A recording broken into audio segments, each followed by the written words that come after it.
So how does an insurance company really value a claim? Let's talk about it for a minute.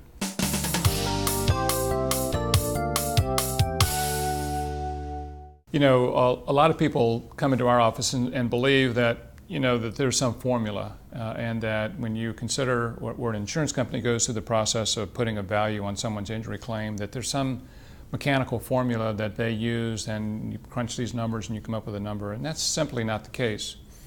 It's really a matter of a number of factors that they will use and that your lawyer will use, the same factors, to try to come up with what a reasonable range of settlement value would be at the end of the case. Those are largely going to be based on the liability.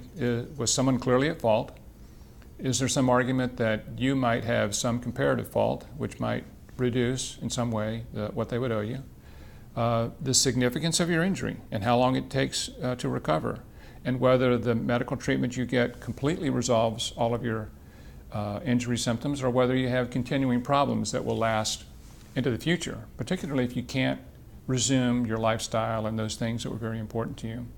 And finally, the cost, the medical expenses you might need in the future, and whether you will be able to resume your work if you're working, or have you lost the earning capacity, the ability to work in the future. So those are the sort of broad areas that any lawyer, any claims adjuster, any insurance company will use to evaluate your claim, and it's not simply based on a formula.